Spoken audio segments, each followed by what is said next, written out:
सत्यमब्रुयात द्वितीय भाग गौरचंद्रिका कथाटी को सीधा न कही अजथारे बुले बंकई से कथा को फेणे फेणे कहया को कहती गौरचंद्रिका। एमिति शब्दटीर सृष्टि कहीं कि है मत जना नहीं, किंतु यार प्रभाव मो जीवनर अनेक छोट मोट अनुभूतिर जानीपारी। से दिन आम घरर लगी पानी पंपटा खराब हो गला। ऊपर टांकी पानी न थाए, तेणु जहाँ असुविधा होइथिबो आपण सहजरे अनुमान करिपारुथिबे। सेतेबेले मोर गाधोइबा समय आउ एणे ऑफिस जावाकू डेरी हो गलानी। कौन करिबी किछि जानि पारली नाही। घरर चाकर टोका को डाकी कहली, अरे टिके जाई देख तो कौन होइछि। ताकू ए जंत्रपाति काम टिके जणा। अवश्य काम अपेक्षा बहादुरी बेसी जणा थाए। अध घंटे काम करिया परे से मो पाखक आसिला। मु पचारली कौन कामटा हो गला। से मते कहला, आज्ञा आपण सिना जनकू पानी पंप दायित्व देले हेबो, आपण तो जहाको नाही ताको पंप चलै देवाकू कहि देउछंती। आउ से खराब हेबन तो कौन हेबो। मु ताको पुणी पचारली कामटा हैला कि नाही। से पुणी कहला, आज्ञा ताकू किए गोटे एमिति सुइच मारि देइछि जे ता भितरे थिबा तार दीटा जोखी होई शॉर्ट सर्किट हो जाइछे।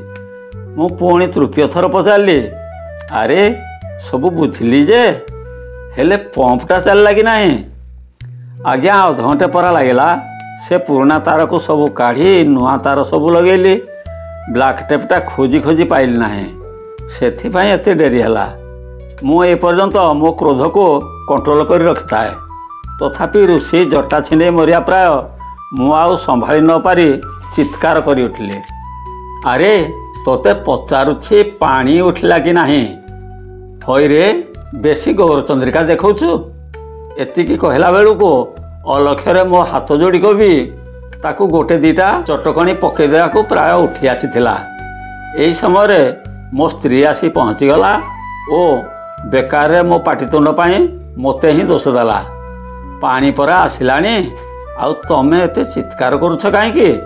सांगे सांगे चाकर टोका भी कही उठला, सेही कथा तो मो बाबू को सेतिकी बेलू कहूची पंप ठीक हो गलानी बोली। आउ बाबू किछि न बुझी न सुझी खाली मते पाटी करछन्ते। आज्ञा आजिकाली लोक माने सीधा सड़क उत्तर दियंती नाही। कियो मु पचारली पानी पंपटा चलिलानी कि नाही। हाँ आज्ञा चलिलानी कही बाकी सबू परे बखाणले हेबो नाही। एही दोषटा देखेबारु दोष हला मोर। आउ मो स्त्री कहला कौन ना, तुमे जेमिति सबू प्रश्नर स्पष्ट उत्तर चाहुछ सेमिति आमे केही दे पारिबु नाही। आज्ञा मु कौन करिबी। पिलाटी दिनठू तो यही अभ्यासटा मोर रही।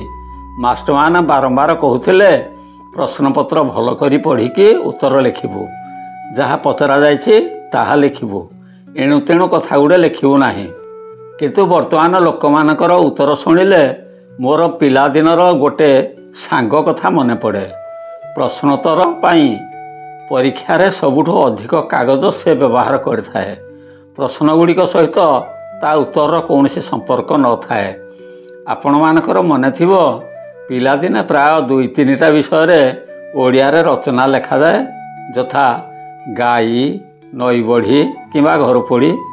थरे मो सांग जनक गाई उपरे रचना घोषिकी जाइथिला, किंतु ता दुर्भाग्य को सेथर परीक्षा रे नई बढ़ी उपरे रचना लिखिया पाई प्रश्न थिला। तेणु से कौन लिखला देखंतु। वर्षा दिने गाँव रे नई बढ़ी हुए। नई बढ़ी हेले गाई गोरु सबू भासी जाती। गाई एक गृहपालित पशु। यार 4टा गोड़, 2टा सिंग और गोटे लांज थाए। यह धला, कला और कसरा रंगर देखा मिलती। एमाने घास, नड़ा, कुंडा, चोकड़ इत्यादि खाया भल पाती। गौड़ माने एमान को सकाळे चरेवाकू नियंती और संज बेले घर को फेरे आणती। यह आमर एक अत्यंत उपकारी प्राणी अटे। एमानकर क्षीर देह पाई खूब भल। एमानकर गोबर लिपा पोछा और जाळेणी हिसाब से व्यवहार करा जाए। एमानकू आमे गोमाता बोली पूजा करू इत्यादि इत्यादि लेखा चलला जे चलिला 2-3-4 पृष्ठा पर्यंत। एवं शेष को लिखिला जे एमत जो गाई नई बढ़ी रे भासी जाउथिबारु आमर बहुत क्षति हुए। ରଚନାଟିର ପ୍ରଥମ ଓ ଶେଷ ଧାଡ଼ି ଦୁଇଟି ଛାଡ଼ିଦେଲେ ନଈ ବଢ଼ିର ଆଉ କୌଣସି ତଥ୍ୟ ଉଲ୍ଲେଖ ନଥାଏ। ରଚନା ପରେ ପତ୍ର ଲିଖନର ଆଉ ଗୋଟିଏ ଉଦାହରଣ ଦେଖନ୍ତୁ। ପ୍ରଶ୍ନ ହେଉଛି, ଗ୍ରୀଷ୍ମ ଋତୁର ବର୍ଣ୍ଣନା କରି ନିଜ ସାଙ୍ଗ ପାଖକୁ ଗୋଟେ ଚିଠି ଲେଖ। ଝିଅଟିଏ ଲେଖିଲା, ସଖୀ କନକଲତା, ଆମର ଏଠି ବହୁତ ଗ୍ରୀଷ୍ମ, ଗଛରେ ପତ୍ର ମଧ୍ୟ ହଲୁନାହିଁ।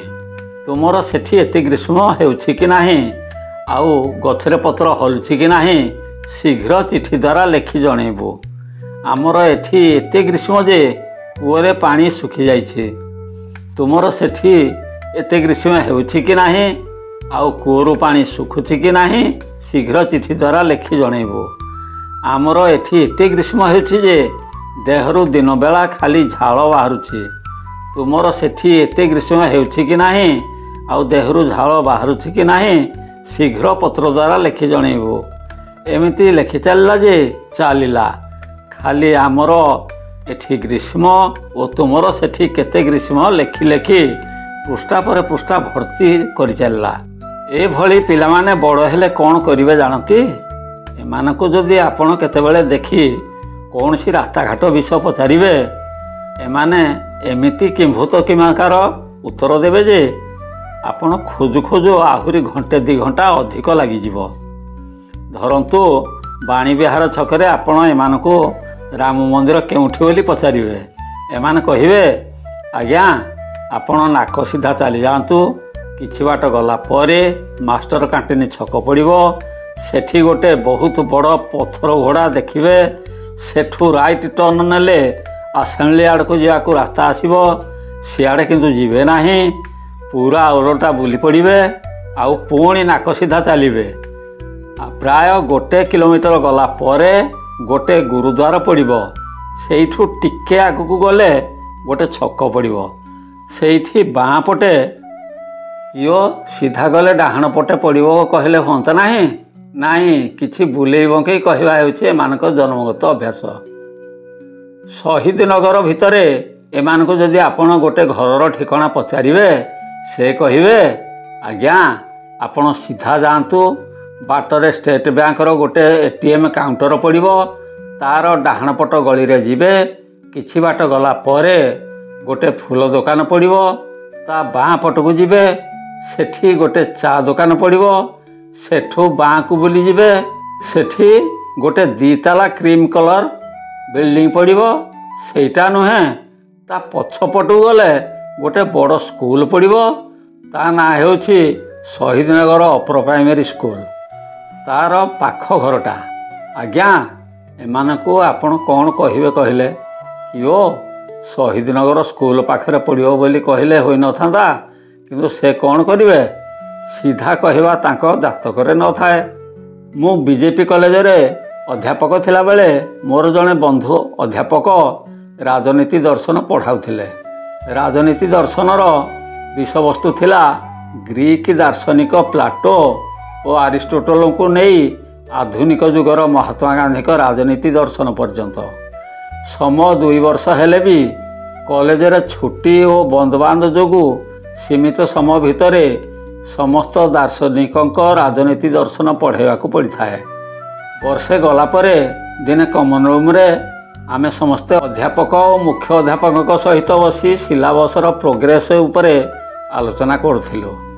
ବନ୍ଧୁ ଅଧ୍ୟାପକଙ୍କୁ ଯେତେବେଳେ ତାଙ୍କ ବିଷୟ ଉପରେ ପଚରାଗଲା, ସେ କହିଲେ, ସାର୍ ମୋର ବର୍ତ୍ତମାନ ପୂର୍ବବର୍ତ୍ତୀ ଗ୍ରୀକ୍ ଦର୍ଶନ ପଢ଼ା ଚାଲିଛି।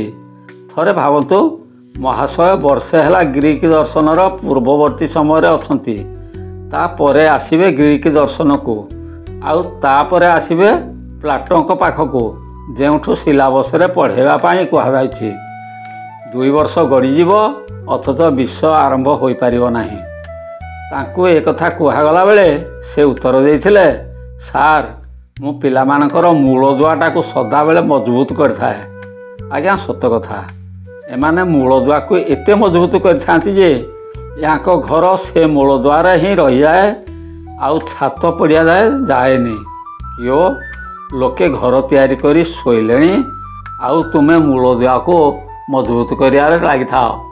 ଆରେ ବାବୁ, ଯେତିକି ମଜବୁତ କରିବା କଥା ସେତିକି କର। ସବୁ ସମୟ ଓ ପଇସା ତ ମୂଳଦୁଆରେ ଖର୍ଚ୍ଚ କରିଦେବେ, ଆଉ ଘର କରିବ କେତେବେଳେ ଓ ରହିବ କେତେବେଳେ? ଆମ ଓଡ଼ିଆରେ ଗୋଟେ କଥା ଅଛି, ସାତକାଣ୍ଡ ରାମାୟଣ ସରିଗଲା କିନ୍ତୁ ସୀତା ମାଇକି ଅଣ୍ଡିରା ଜଣାପଡ଼ିଲା ନାହିଁ। କେମିତି ଜଣାପଡ଼ିବ? କହିବା ଲୋକ ସିନା ରାମାୟଣ ଉପରେ ପ୍ରବଚନ ଦେଲାବେଳେ ସୀତାଙ୍କ ଉପରେ କହିଲେ ହେବ। ସେ ତ ଥରେ ଭାଷଣ ଆରମ୍ଭ କରିବା ପରେ ରାମାୟଣ ତା ବାଟରେ ଥାଏ, ଆଉ ସିଏ ତାଙ୍କ ବାଟରେ ଥାଆନ୍ତି। ଅଧାରୁ ଆପଣ ଶୁଣିଲେ ଜାଣିପାରିବେ ନାହିଁ ଯେ ସେ ରାମାୟଣ ଉପରେ କହୁଛନ୍ତି ନା ମହାଭାରତ ଉପରେ କହୁଛନ୍ତି। ତେଣୁ ଶୁଣିବା ଲୋକେ କେମିତି ବୁଝିବେ ସୀତା ମାଇକି ଅଣ୍ଡିରା?